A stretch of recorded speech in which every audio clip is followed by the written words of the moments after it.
Welcome back to Alpha Centauri.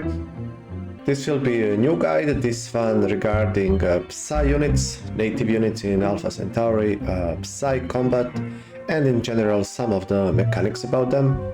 From time to time I get asked to do a guide, so idea for this one came from the YouTube suggestions. If you wish to see more guides or have something specific you would like to see, please suggest it. I have already made a few Alpha Centauri guides. I will post a playlist in the description of the video. If you happen to like them, yeah, leave a like, sub, comment, it helps. Let's get into it. Okay, let's get into it from the beginning. I'll try to do it somewhat chronologically. I'll just show in the game some of the mechanics and how things happen. So when starting the game, you go and discover the map, and eventually you find the fungus, red things around, and if you try to walk into the fungus, you may encounter the worms, like you have seen here. We have found this one. It's in xenofungus terrain, Mindworms, and this is our first encounter with one of them. These Mindworms are some kind of equivalent of barbarians from civilization games. But they are actually much more. You can capture them, you can use them, you can build them, and they have many special abilities. I think from all civilization-like games that we had, this is the best iteration of, call it, barbarians in the game. It has a really interesting lore connected with a planet. Basically, they are endgame boss, you can call it also that way. They can be some of the most terrifying and stronger units of the game. And yes, you can build them. And maybe the only game that approached somewhat nicely with barbarians is, that at least I like, is Civilization 4. Animals were strong and then the other barbarians were scary, you could actually lose the bases. Civilization 5 was okay, I guess, with barbarians and city-states. And then the rest, yeah, don't mention it.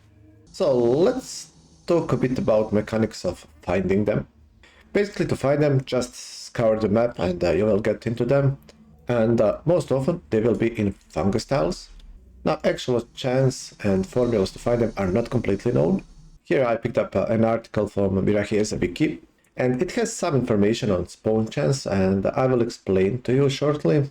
And I'm pretty sure it's not complete. Lots of this information is anecdotal or hidden, or someone posted it, so it's even hard to be sure what's true. So what the article says here, if you go into the square tile on the map that has fungus, you have 1 in 3 chance. This seems way too much to me, to be fair.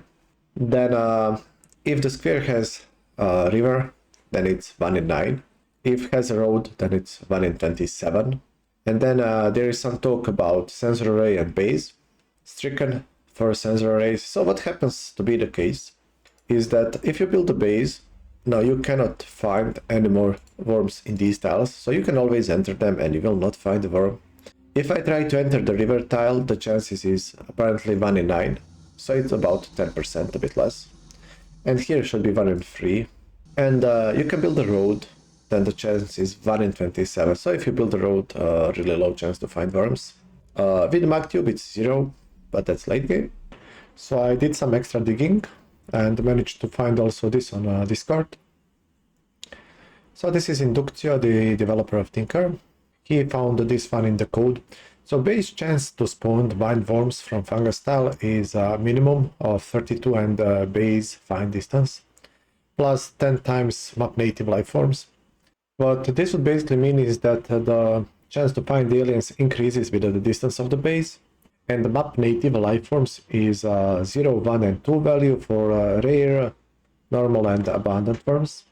So I don't know how you round this, but Inductio said that next to the base, worms can never spawn. Yeah, there could be more factors. And then the maximum chance you can get to find worms is 52% probably. Because this can be maximum of 32 and then you can have 2 here, so it's 32 plus 20. Which would be 52%. But that would be super far away from your base. And this is now only base chance to find worms. Now this gets divided. It says here by 2 for land. If you choose rare worms, then it's divided by 4. Sensor divided by 2 or 4 depending on range, so 1 tile away or 2 tiles away. So for example, Wiki had this tricking out. Multiple sensors will stack effects. I remember this one. Then native units entering tile also divided by 2. So if you try to find worms with worms, it will be harder. If there is a road, it's harder, but it says by 2. So I don't know what's the factor on Wiki. And if any previous unit has entered, the divisor is 2. And then there is a random roll as well. So as you can see, it sounds pretty complicated and it's all stacked up. But in general, there is a decent chance to find worms, and I will do later a small experiment to show that.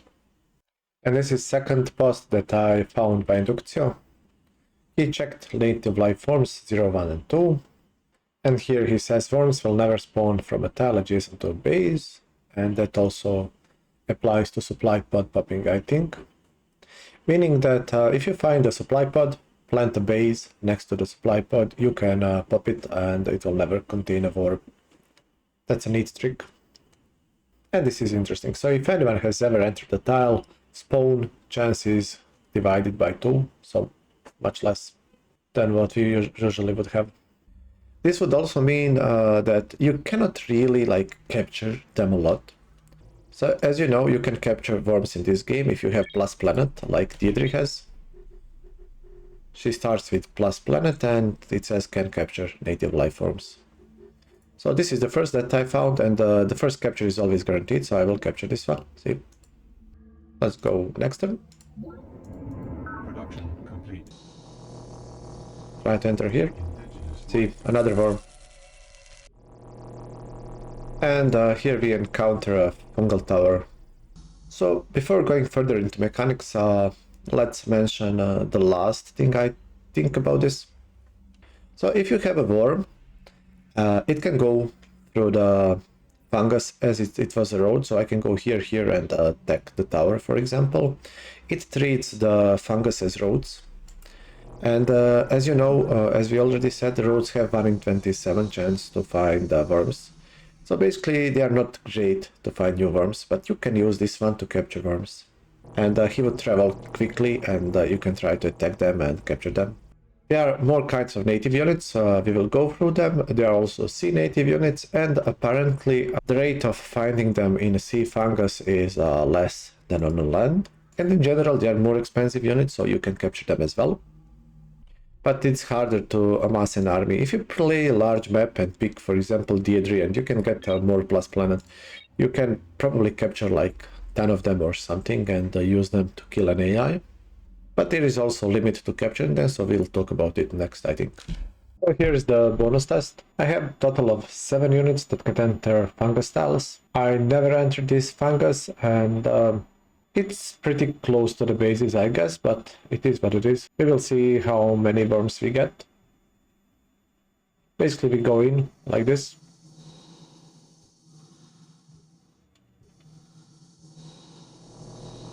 And 0 out of 7 this time. And see, new try, and we found one. I'll get back with the numbers. Okay, so results. I did a total of 20 runs, have 7 units, move them every time in fungus. This was on transcend difficulty and normal worms, like not abundant. And we found total of 9 mindworms in the fungus out of 140 tries, which turns to roughly 6.4%. This matches with the information I found searching around the web. It says it's about 5 to 6% chance to find worms in the fungus, seems to be correct. Okay, let's talk a bit about capture chance and combat mechanics. I will not try to go too deep into it because I think it's a guide for itself and information is again limited. I have one of the Inductio's posts about it, so I'll try to discuss it a bit here. So what is, I think, pretty much certainly known is that if you have plus planet rating like here, Deirdre has +1 planet by default, you can always capture the first form you encounter, and it says here can capture native life forms. So this is the first one we found, and if you attack it, it will be captured 100%. Now you can go on and use that unit as it were yours. And also notice that it is independent which is, I think, a neat trick. So when you go and capture worms, if you use the independent unit, that's your first Unity scout patrol, or this is Unity rover that I found from a pod, it will capture a unit and the unit will be independent, which means you will not pay support for it. If I had captured the unit with this one, I would have to pay support for this worm. And here you have units that are supported and you will not find a worm anywhere in. So the first capture is 100%. Accidental pause from Discord says if you delete this worm and try to capture it again, like if you found two, then it will be again 100%. Other thing that I think should be correct, so base chance to capture worms with but one planet is 25%. So next time we try to capture the worm, base chance would be 25%, and if we have +3 planet, base chance should be 75%. So it goes by +25 per planet, and you cannot get much, I guess, more in a plus. Although in minus you can get up to -5. This is the Tinker's developer's post about capturing the worms in pseudocode. So this part says if you have a planet base, so plus planet rating, and don't have any units captured with that ID, capture always succeeds. So our first worm is captured. And Inductio later says in this discussion that this uses ID. So it means we here captured Mindworm. But now if you find a Spore launcher, it will be 100% capture, or Isle of the Deep in the Seas. So every different unit first time you will capture it. I think this would, I guess, mean that if you delete this one, then you have none, you will capture the first one anyways, but not sure about capturing multiple on same turn. Probably not guaranteed. And here it says again, so if random number less than 4 is less than SE planet, basically planet goes up to 3. So it compares now random number up to 4 with a planet rating, which goes up to 3 here. And if you happen to have a good planet rating, you may capture the units, but it's not guaranteed yet. It depends on the current turn. The higher the turn you get, more chance to capture units. And the chance is reduced by the number of units you have here. So the more units you have, the chance is basically less to capture additional units. And it's multiplied by a factor of 10. So I presume pretty quickly after you capture a couple of units, you will not be able to capture anymore. And this factor, I think, guarantees that there is like a 10% chance that you can capture the unit, always. So to sum it up, the higher your planet rating, the better chance to capture worms. The later in the game, the more of them you can capture, although that scales slowly, and the more of the same unit type you have, the less the chance is, and that grows steeply. So basically, after you capture a certain number of units of the same type, or build them, probably for that matter, you will not be able to capture more. That's probably all the information you need to know about the capture chances, I guess. Bonus information about captures. So late game, you can get situation like these. Ton of worms in, especially if you play with ecology and do lots of eco damage, like I did here. Worms can spawn and you are in somewhat of a trouble. They can be spaced like here, and sometimes they are in stacks. There can be 8 in a stack. And the thing is that if you don't have enough worms and you try to capture them, you may actually capture the whole stack. The check is only done once, so if you do capture the first one, then automatically all the units in will be captured. It's pretty powerful, you can capture lots of units that way. But there is a defense mechanism. Inductio noted it in one of the posts, so the worms can be agitated, or that's at least modifier when in the code. And by that means that it's near the base with like this, which has eco damage, in which case you cannot capture them, and I will attack this one. And you'll see here the message, it says, Psi talents report that a vastly more powerful mind is controlling the worms. So it's like a nice message that planet is controlling the planet organism is controlling the worms, and then you cannot capture them and take them away. This time I got 35 credits, so it's not 10, 20, 30 apparently. Another try and see, I captured them. I guess because they are 2 tiles away from the base. or because they are closer to this base. I don't know exactly, but you can capture the stacks. Now we have 3 worms for us. Cool, right? So on to combat. If you go to data links and find worms, you will get some basic information about Psi combat. It says that morale is quite important, and then the attacker has a 3-2 advantage on land, and hints you to build biology labs to improve their levels so that they are stronger. Clicking on Psi combat will give you information that weapon and armor strengths are ignored. This is super important. And the attacker is given a 3-2 advantage on land. Also super important. For sea combat, it's 1-1. For artillery combat, I believe same, and air combat as well. So 1-1. Only for land combat you get 3-2 odds. Note another thing. Our unit has 1-1-2. Basically their stats: 1 attack, 1 defense, and 2 is movement. While the worm has question mark, and 1. Question mark meaning that they simply ignore these first 2 numbers, and they will engage in Psi combat, so that will be resolved using morale, some other odds, plus 3-2 odds. I will attack now this one. The pop-up will be down, and then I'll take a screenshot and explain a bit about combat mechanics. So this is the screenshot of the battle, and here you see the unit stats.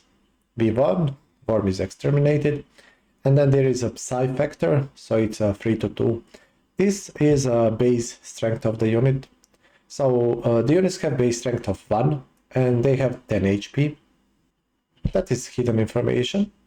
This is like their strength, and rover would start with 3 strength, and then the worm with 2. Now 3-2 might look a lot, but basically it's 60% odds to win. So out of 5 fights you are supposed to win 3 and lose 2. It's a nice advantage, but like, don't expect to win every fight, right? Before I forget, when I already mentioned HP, information for you to know. So units have reactors, so if you have fusion or higher reactor, in a vanilla game you get more HP, and that will make it much easier to kill worms, which always have 10 HP. That is super strong, and basically it is removed in the mods, both Tinker and Will to Par. You have 10 HP, and then combat is more balanced. So next factor, morale. There are several levels of morale, and here I actually asked ChatGPT to make me this nice list and this one, and then I use my paint skills. So worms have these levels: hatchling, larval mass, pre-boil, boil, major boil, great boil, and super strong demon boil form. While our conventional units rate from very green, disciplined, hardened, veteran, commander, and elite unit. Each level of the morale is 12.5 combat strength. So if you match hatchling versus very green unit, they are equal. But if you use green or disciplined one, you'll get 12.5 bonus or 25 bonus, or elite would get 50%. It also goes both ways, like, for example, you can get plus 25 and then hatchling would get minus 12 here, then you would have a total of 37% edge to win the battle. So in that sense, morale is super important here to win a battle. There are lots of caveats. So hatchling is the worst morale level, basically their growth level, how developed the worms are, and it should be getting minus 25% as very green. But what seems to be happening that in combat, defender gains this plus. Not sure if it's because it's on a fungus. I think it's just defender bonus. It gets a morale level up, so it fights as a larval mass, basically as a green unit, and it gets only minus 12.5 in defense. We also gain plus 10 bonus because we have plus 1 planet, so you would get plus 30 with, let's say, plus 3. Note that these offensive bonuses are rather hard to get here, and any planet that you can stack is super important. Power is like HP, so this one left on 0 and it's dead. So in the end we end up with this strength number. Our Unity rover has 2.88. Basically default is 3, and then we go minus 2.5 and end up with 288. Sometimes the numbers are a bit off, maybe because of a rounding. As you can see, minus 12 is also rounded here. Well, Hatchling had 1 note. It did not have 2, but 1, minus 12.5, and then ended up at 0.875, which is not displayed here. So there is a catch with this. Why is it here 1 and not 2? So here is a discussion between Inductio and Alpha Centauri pair. And VTP developer noted here that it's half for defense and third for offense. What happens is when aliens defend, so their power of 2 is reduced to 1, as seen on screenshot. And when they attack, they should have a 3 base offense, but they have 1, so it's divided by 3. And that is the help. And apparently AI gets even a bit more bonuses by difficulty, so that worms cannot kill them early. I guess this is all done just for balance reasons, because early game player could lose the game, and so the developers helped a bit, and they also probably significantly helped the AI, since and the game would not be fun if the half of the map is empty because one AI died early and then the other one gets double the space, making it all very imbalanced. People noticed this, of course, much earlier, but I have a recent post by Inductio because he made some quick fixes. So he figured out that Worm's attack basically is modified in early game, and there are these factors. So if you have one base, their attack is halved. So basically instead of 2, they would end up with 1. If the current turn is less than 50, it's then again halved. And then if they attack your headquarters base and you have less than 4 bases, their attack will again then be halved. So you get this kind of help a bit in the early game and when you are undeveloped. But let's say here I did a test, and this is on turn 31. I attacked the worm, and you see similar fight, but here you can see they have 2 strength and a total of 1.75 after the reduction due to their morale. So I think, I'm not sure, but I think after first 15 turns, they get their full power here when you attack them. I didn't do a test when they attack you, but they might be, I guess, getting slashed again by 2 in their attack strength. Here is one late game fight, 2266. This one confused me quite a bit, so I went deeper into research. So Demon Boil is a Locust who is attacking, has 50% bonus and a total strength of 4.5, which is 3 times 1.5, easy. And Defender is Sealurk Garrison with a 5.62 strength, and it lost the battle. So if you try to get these numbers, 2 times 1.5 times 1.25, you will not get 562. And what it turns out to be is that my faction is having a secret project, Neural Amplifier, which gives you plus 50% defense bonus, and it is not shown here. But if you count in the number we got times 1.5, you will get exactly 5.62, so the numbers and calculation would be correct. We'll talk a bit later about secret projects and stacking these bonuses, how it is really important. Here I will mention that there are some other secret bonuses. Veteran unit is plus 25% bonus, not plus 50. Here we have this nice screenshot, so discipline is 0 and veteran should be plus 25, but it fights as an elite unit with a plus 50 bonus. What happens here is that there is a hidden bonus in the game. Whenever aliens attack the base, you get plus 1 morale level. So this should be plus 37.5%. But the unit is also in the base where we have Children's Scratch, and that also gives you plus 1 morale level, and we end up with 50%.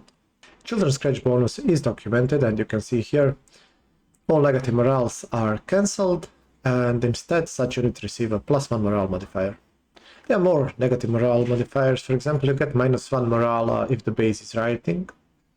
I think Children's Scratch would cancel that. So, pretty good facility. Regarding planet modifier in social engineering, it plays a role, but it's different in tech and defense. And it's a bit tricky, so I went on and double checked.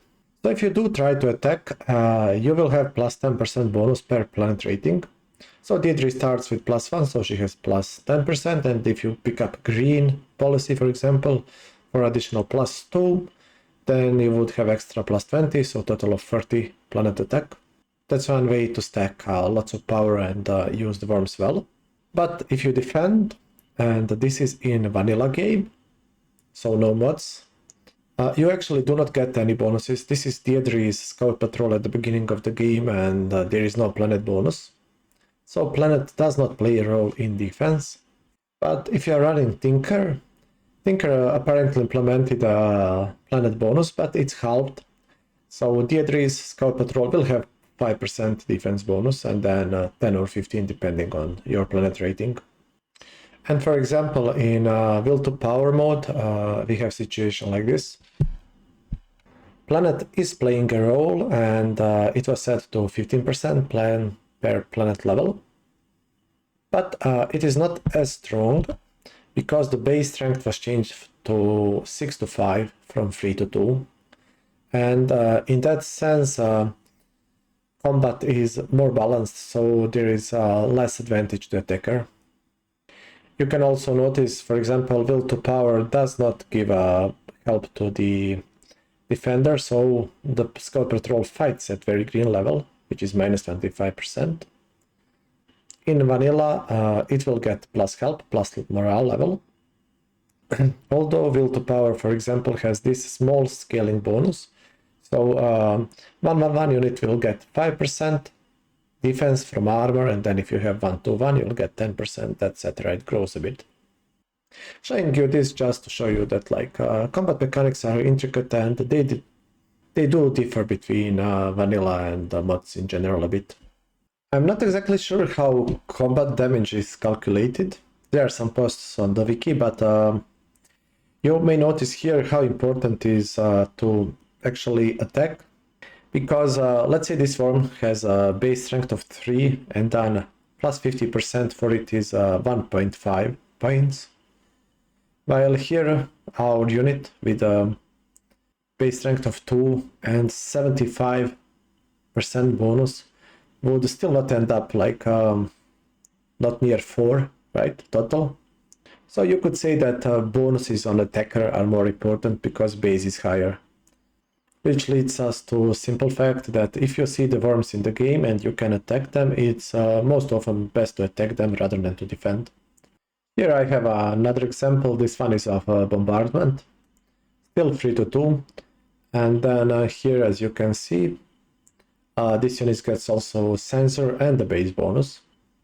So the bonuses for defense are easier to get, but then the base strength is less, of course. Although, note regarding attacking, picking up free market and planets -3, yeah, it's really negative. When you play the game, if you try attacking worms, you will often lose the battles, and in this situation, it makes sense to actually be defensive. Create a trans unit, stack sensor array, base bonus, if possible high morale, and the worms will usually just die attacking you. And there is one more minus actually to defending. And that is that you get credits, as you can see here. Energy reserves increase by 10 credits. So it's apparently 10 credits per level of the worm skill. This is the lowest level, so it's 10 credits. Then it goes 20, 30, 40, I think. Which means you can farm them. If you find them, kill them, you'll get credits. And later on you get stacks of them, so you can earn hundreds of credits by killing worms. But that is if you attack them. If they attack you, I think you don't get the credits. Let's conclude with that combat specifics, but we will be mentioning combat more, and I want to talk a bit now about special abilities and how to defend against worms. So once you grow in the game a bit, you get to something like this, and eventually you will get attacked by worms. The best way to defend against the worms is, as we said, just to attack them. You'll get 3 to 2 odds plus bonuses and anything you have. But if you get into a situation that you have to defend, there are a couple of things you can do pretty much early on in the game. First defensive ability that you get is Hypnotic Trance, and you get it very early by discovering the secrets of the human brain. It's a Discovery 2 tech.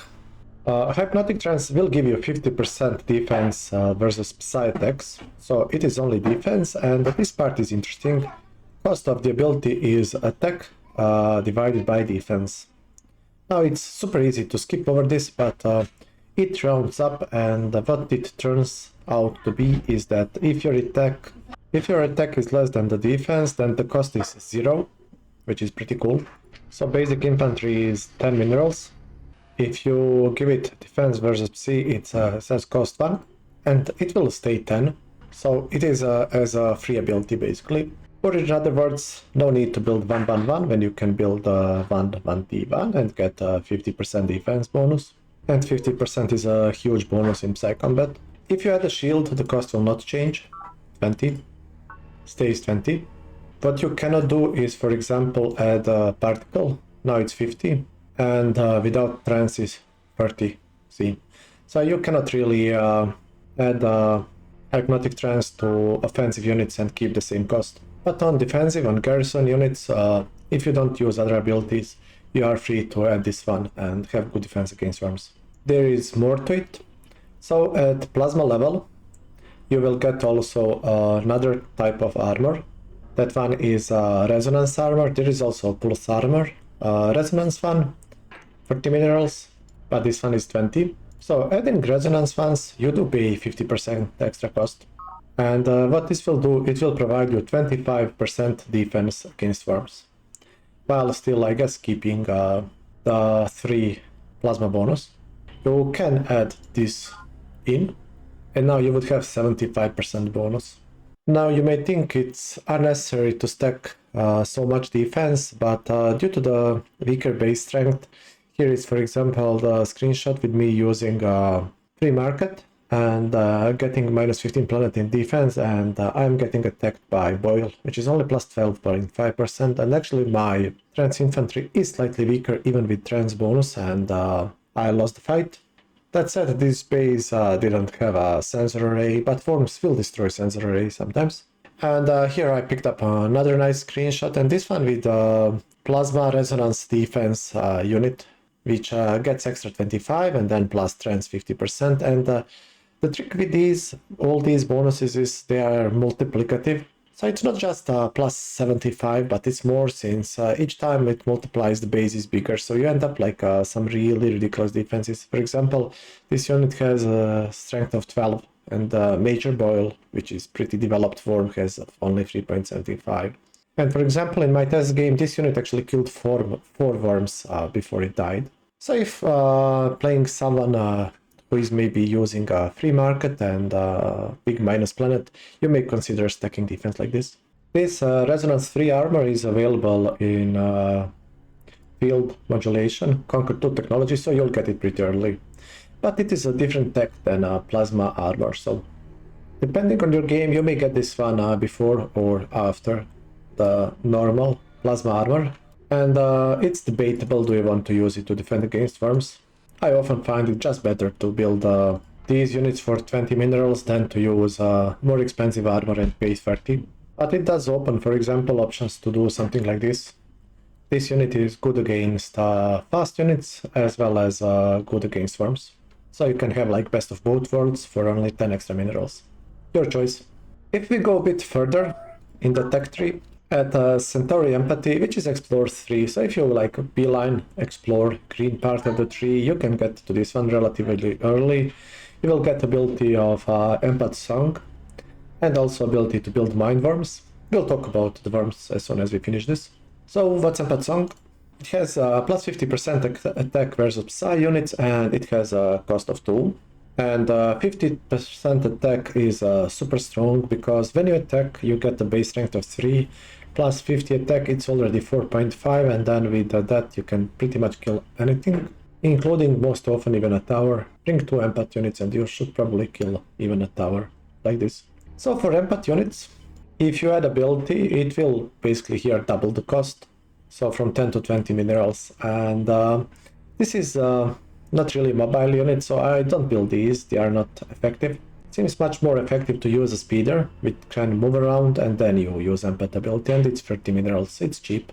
That means that you can use the road and kill them whenever they pop up, and you don't get a hasty penalty. For example, if the worm pops up here, and you have infantry, you have to move, and then you get minus 33 to attack because you moved, while the rover would not have that issue.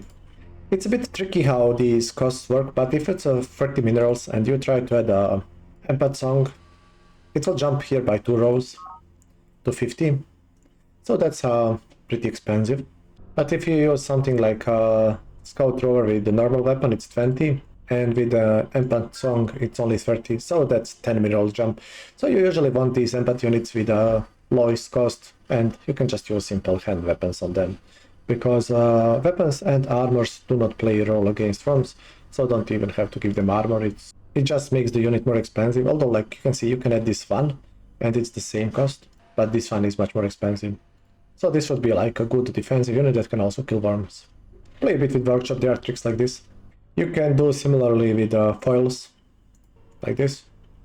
Although if you go and pop up pods or you get attacked, it makes even sense to just pick up trance ability on them. And then you don't have to pay anything. Another way to fight worms is using resonance weapon. There are 2 of them. I will show this one here, at least for now. So it is a resonance laser. Now the cost depends, I have some discount with Hive, but it's 24 minerals. And if you do pick up Psi weapons, which is of the same strength, it is basically 16, so cheaper. So note, if you decide to use this version of a weapon, you get a 25% bonus, but you have to pay more. Here it's a lot to say the cost is more. And this one is available at Bioadaptive Resonance, which is Conquered Vortex, so available relatively early as well. So these are the basic abilities that you can use against worms by mid-game, although you can do some other things like use high morale as well. To gain morale upgrade, this will work both in offense and defense.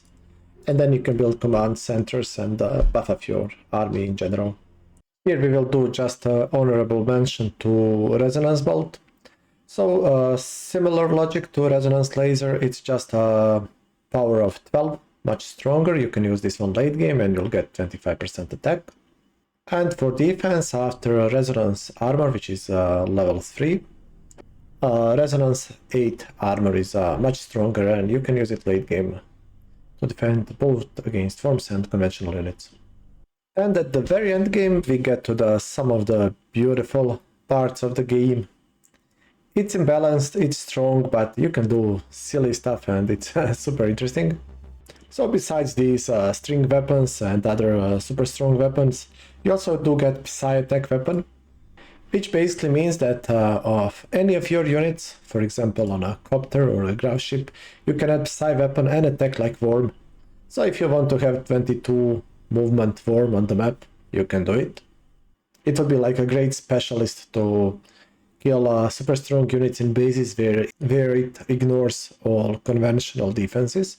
And you could also give any of your units Psi defense, which basically means if your unit, even if it is conventional, gets attacked, it will go into Psi combat.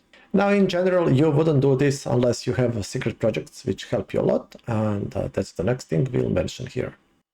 Secret projects. So there are 2 major secret projects that help you in combat. There is this one, the Neural Amplifier, which gives you 50% to Psi defense. And this works whenever you are defending in Psi combat. So it works to help your worms, and also it works to help you defend against worms. And as you know, 50% is a huge bonus, so this one is great. As I showed in the earlier screenshot, it works, it's calculated in, although currently bug in Tinker is displayed, so you will not get the proper display preview, but it's reported in Tinker, so it will probably be fixed soon. This bonus is multiplicative, so if you can get this one, it's super strong. The technology it is available is Conquer 4, but this one is a bit harder to get. Somewhere in mid-game you can get it. If you be a line Conquer, maybe a bit even early. The other more potent one is the offensive version of the secret project, and that is the Dream Twister. And this one helps your Psi attack, and it's plus 50%. This is of course huge since the base for attacking is 3 instead of 2, so the bonus is larger. This one is available quite late, so it's Explore 9 tech and it's hard to get to. But if you get this one, do build worms and you can pretty much kill anything on the map. They really have to have stack defense to defend against this. Of secret projects, let's mention two last ones here. So Xeno Empathy Dome is interesting. It will give you ability to treat fungus as roads. It doesn't seem like much, but it's pretty good. And it gives you also +1 life cycle bonus. It's one of the projects that gives this +1 bonus. There are multiple and they are all pretty good. And False Mutagen is also interesting, giving you the ability to get combat bonuses in a Xenofungus that usually only worms get. Additionally, you even get 1 extra life cycle bonus as well. This will be the last part of this guide. So let's talk a bit about Psi units and how can we use them. For completion's sake, I will start with the Fungal Tower. This is the one that you cannot build and cannot really use. Here we found one that was just born. It's a super small fungal tower, looks like nothing. And you can see it's in fungus style. In one of recent versions of Tinker, the developers said that spawning chance for them is 1 in 40 or 2.5%. So if the fungus spawns, there is 1 in 40 chance that you will have a fungal tower in it.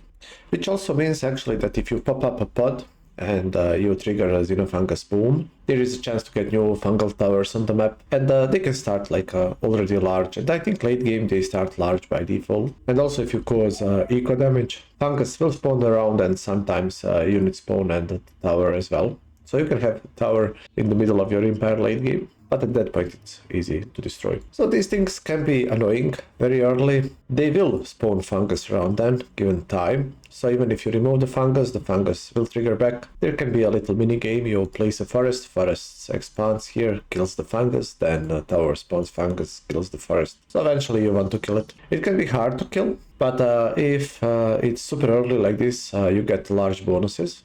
So you can actually kill this one. And you see here +50 fungal tower bonus. This bonus is multiplicative, so once the towers grow big and you don't get these game help early bonuses, you need several units to kill one tower. Here I added a couple of extra information. Note, like, you cannot really farm around them. There is one here, the bigger one, as you can see, because there's lots of fungus around it. And if you have a plus planet, you can try entering tiles, like farm the fungus, but once you enter the tiles a couple of times or have bases around, there is simply no chance to have worms there. So I think in pretty much no scenario it's worth to actually tolerate them. Here Morgan is having free market, so it's super hard to kill the tower. What makes it even worse, they project zone of control. So if you enter this tile, you cannot actually move around it, you have to go back. So to travel from this point to, let's say, this point, you have to go all the way around. So tower like this is really disrupting the empire. The way to kill them is basically, one easy way is bombardment. So you keep bombarding it, and then when it's weak, attack it a couple of times. We talked about special abilities. Empath is super strong, +50 to attack, bring 2 empath units, and I guess it will die. Also note, if AI spawns near them, they can really block AI badly for super long time. So they can ruin one AI. If they spawn in some location to cut them off, AI will suffer badly. And lastly, fun trivia, you can actually capture these units. So sometimes units can be below it. This is a unit, technically, with the 0 movement. So one scenario I can think of, if there is a Spore launcher below it, and for example, you bombard it, you can capture the Spore launcher and the Fungal tower. I remember having them captured, but I don't know anymore how. And what happens is you have it in like green color, and you can click around, but can do nothing. And when you click next turn, it goes back to the aliens. A bit funny. Let's jump to Mindworms. This is the most important unit and the one that you will be using probably most often. It is the same one as the one that attacks you. That's usually red and controlled by aliens. As we said, it has a Psi attack and Psi defense, moves 1 tile or 3 in roads and fungus. and it costs 50 minerals. Although it depends on the mod. Here it's displayed 40 because I took the screenshot with Hive and they have 20% discount. And you can get them relatively early and build them at Centauri Empathy, which is Explore 3 level tech. Here we have a nice screenshot with a ton of worms, and I will show you a couple of things here. So I am opening this with the editor, so you have a couple of these nodes around, but it doesn't matter. So this is a Mindworm unit.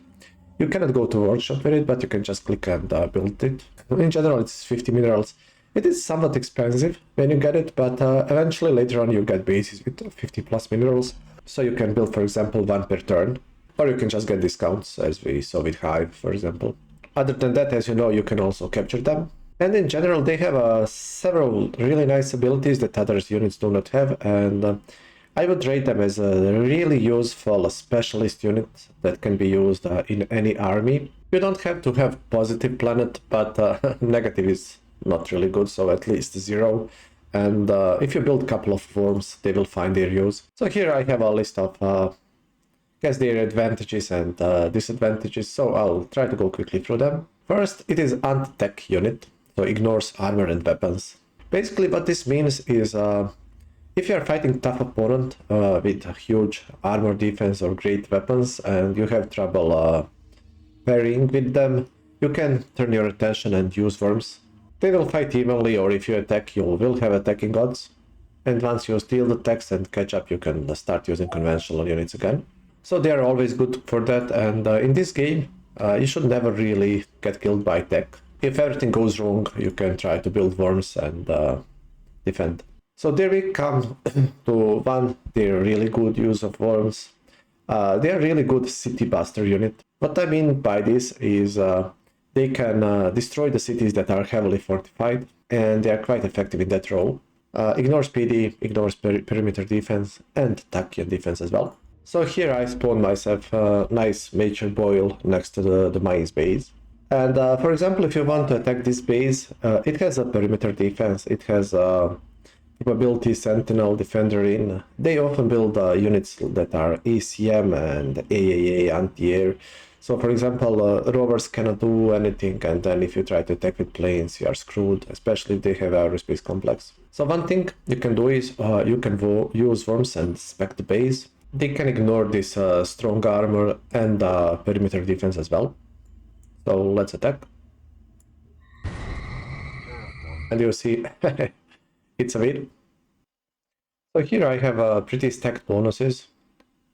High morale, Dream Twister, Secret Project, and then a +5 planet, which is a lot. And then this unit is also not bad, but we just ruined it due to the base strength difference as well. So even if you don't have all these bonuses, the worm will damage the unit well and often win the battle. If they have trans unit in with +50%, it's a bit harder, but still you can do the damage. And it's really hard to protect the base from air units, rovers, and from worms and trans. So if you mix up all the units, you just choose the right one and win the battle. So that's a pretty nice roll for it. Ignores hasty penalties. This is also super cool. So what happens here, if you take a unit and try to attack after moving, you'll get a warning that you fight at 1/3 of the strength, and that's a huge malus. So you don't want to do that. But if you have a worm can move and attack, and it will not get penalties. That's a really big advantage, and it makes them variable for attacking bases as well. So if you have infantry unit and you want to attack the base, you have to approach and wait before attacking, and then you are vulnerable. For example, a rover could kill you, or something like this. But the worm can just jump in and attack immediately. Neat little ability. They are also fungus specialist. If they find a unit in fungus, you will get +50% fungus attack. It's really strong. I worded this one a bit weirdly, but if you are a bit behind, you just need high morale, that is high planet. And if you are behind, you can fight. That's basically like anti-tech unit. These units in general work great with plus planet. So pick up green, social engineering, or with Deirdre and Chadon, who have natural bonuses. Aliens also have +1, I think, one of them. Or look at the other way. If someone is using free market, like Morgan, it's really good versus him.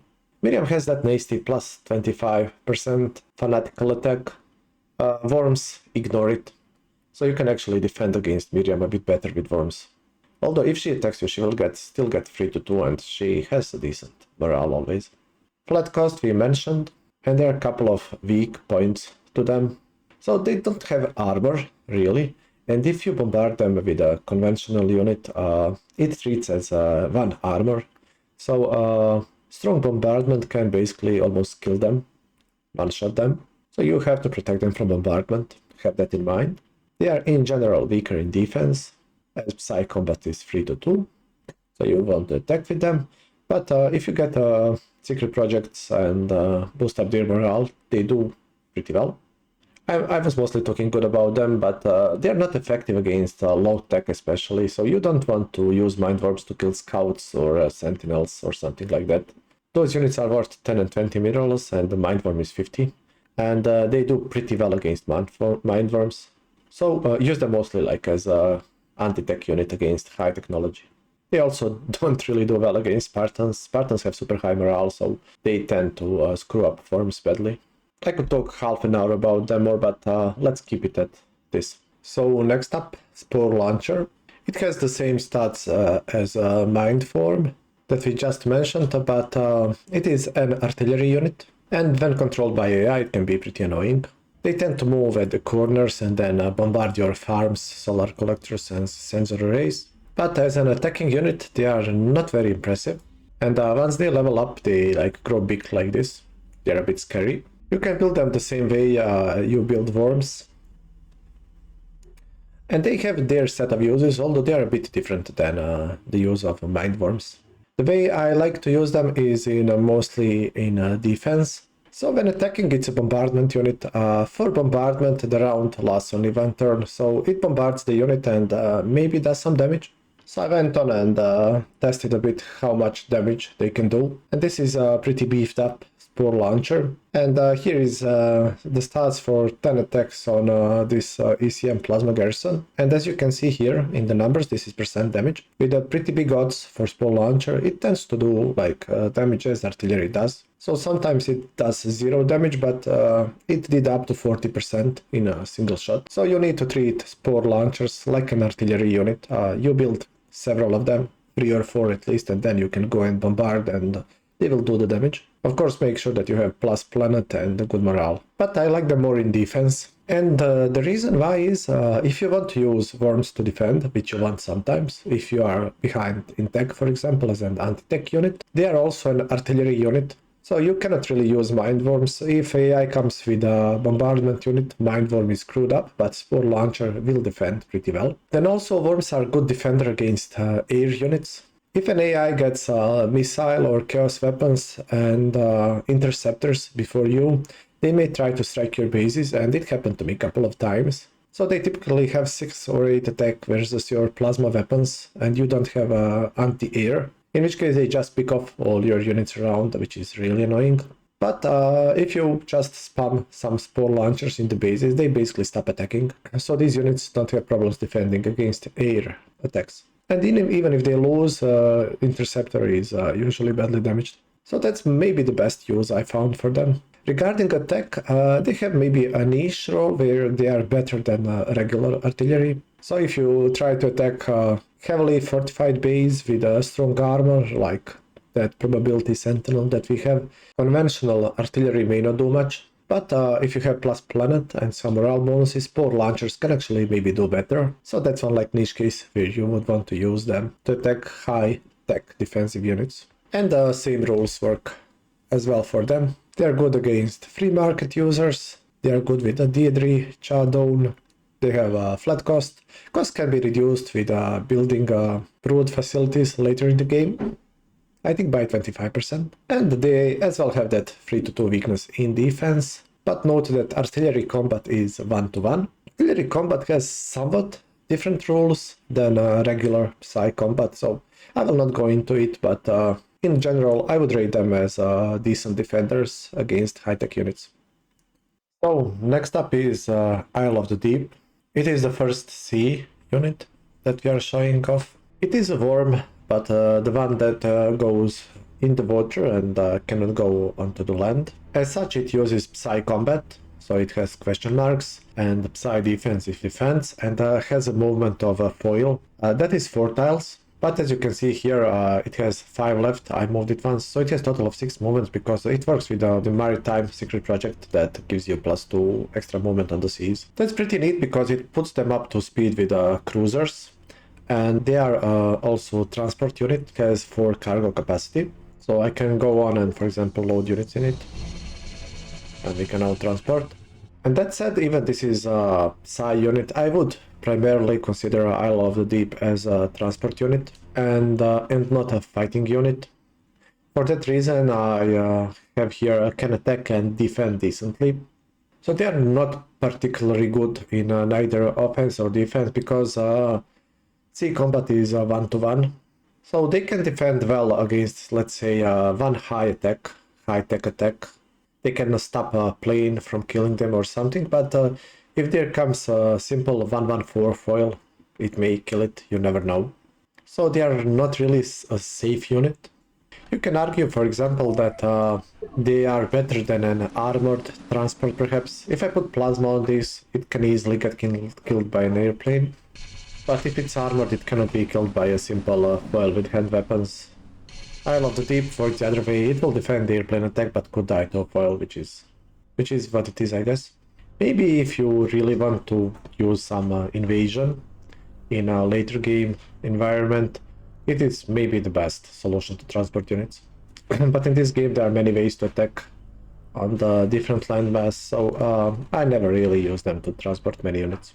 Pretty much the same rules work for them as for the other worms. With a note here, they are a bit on the expensive side, so they cost for 64 minerals. And if you are gonna do some sea combat with the Psi units, you are better, I think, using the Lurkers, which you will get next to. So Sealurk is the other unit that you can use on the seas. And this one is not a transport unit, it is a type of submarine, which is interesting. So they are hidden, you don't know, and AI doesn't know where they are placed on the map, which is kind of cool. There is somewhat of incorrect information floating on the web that AI can see all the units on the map, but Inductio, Tinker developer, is saying that's not really the case. There were bugs when that AI can see them, but in some, I don't know, moment combat and code, AI considers hidden units as hidden, so it cannot like find them. Although you can never count on it, even if the unit is hidden, they can bump accidentally into it. That's more like a trivia. This unit you don't use because it's invisible, but because it has nice attacking capabilities. So it looks like this. So it's a snake, or like that monster from a Witcher. There is one being built here.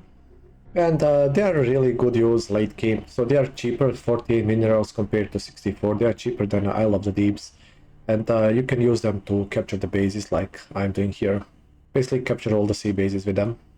So this one is built, it's a boil type, it says a sub, like submarine as I said.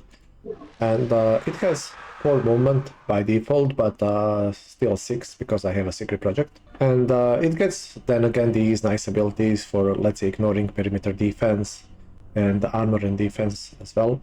So this ship is actually a resonance ship. See? Smart AI building resonance defenders. I will attack it with this injured worm, let's see. It says I shouldn't do it, but you can see the odds here. Basically because I'm 80% damaged. I have 125, so Psi combat in sea is 1-to-1. And then this unit has a 20 planet bonus, 25 resonance, and it has some odds. But let's try to take the base. This one with perimeter defense.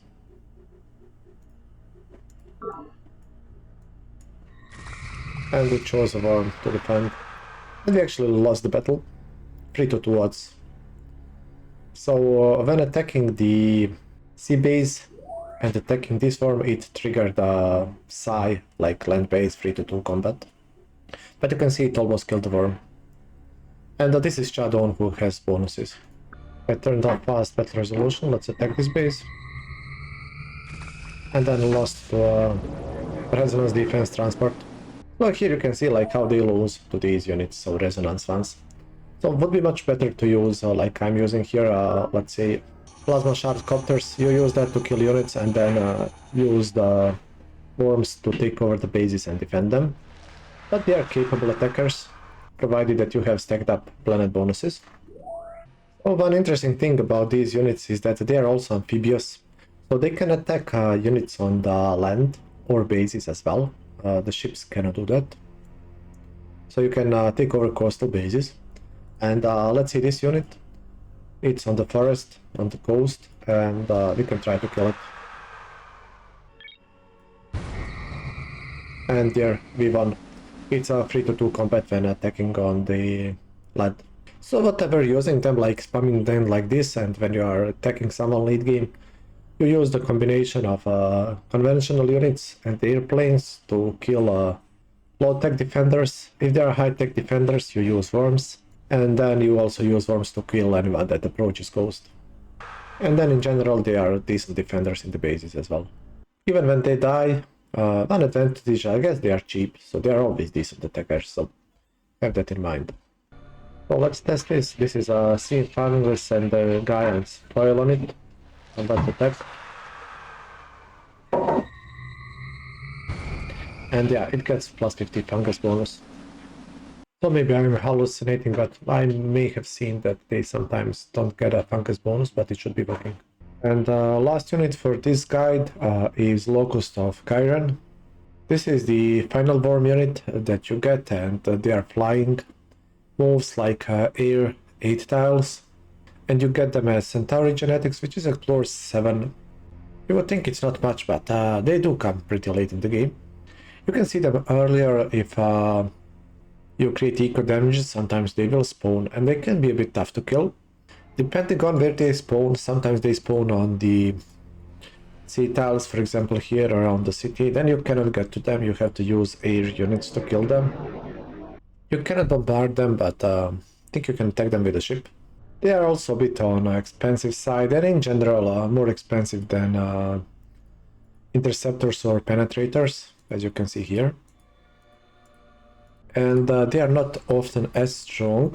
So depending what you are trying to attack, here I'm using them to take over sea bases, and I would consider them more of an utility unit than a real attacker unit.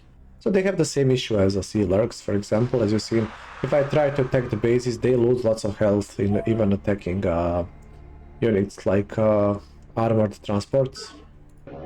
Locust would have the same problem, but regardless has a couple of advantages. First, it's not strictly air unit like Interceptor is.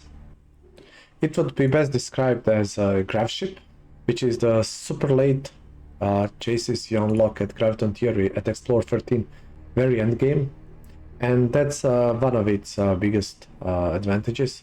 So this guy also moves 8 tiles, but with reactors it can move more.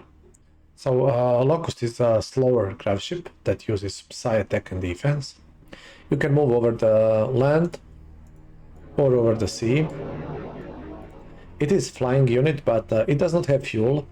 So once you get to here, you don't have to go back like Interceptor, or you will not crash like a copter, so that is its advantage. But the unit will attack only once. So for example, copter attacks many times, and compared to Interceptor or Penetrator, this Penetrator for example have 14 range, while these guys have 8 range. So it is a good unit, but don't like count too much on it. Let's try to kill this one. See, that's a win. 3 point something against 2.20 something. So they do get their 3-2 attack, and they're pretty good. This is a trans unit, let's try this. And see, it fails. It does not have odds. Maybe the best thing about this unit is flexibility. In combination with penetrators, interceptors, ships and everything, it's really great one to go and just conquer the bases like this. So if you attack super high-tech advanced units, it's probably your best choice. Its biggest strength is flexibility of movement. And then, as I said, you can manipulate it to stay safe. For example, attack from the sea tile.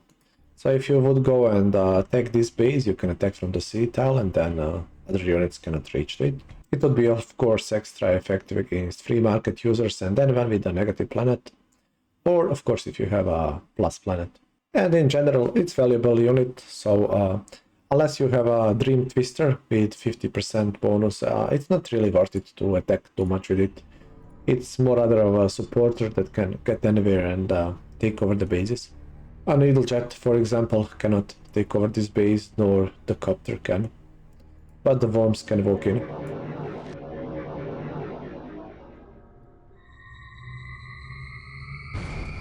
And there you go, it won against Resonance Defender. Combat is 1-to-1, so when an air unit is attacking, so when Locusts attack the ship, it's a 1-to-1 Psi combat. If you attack land unit, it will be 3-to-2. If you attack another air unit, it's again 1-to-1. And we even defeated a Resonance Defender, but still the war was quite damaged. Attack on Fungus, and it gets plus 50 Fungus. And for the end, let's attack the trans unit. So this time it wins. It had lower odds. So while it may not be super strong in attack or anything, it can also kill its counters. Pretty nice unit overall. So that would be all for this guide. Thanks for watching if you managed to get this far. If you want to see some other guides, please leave a suggestion. And of course, comment and like and follow the channel. Thank you, and see you in one of the next videos.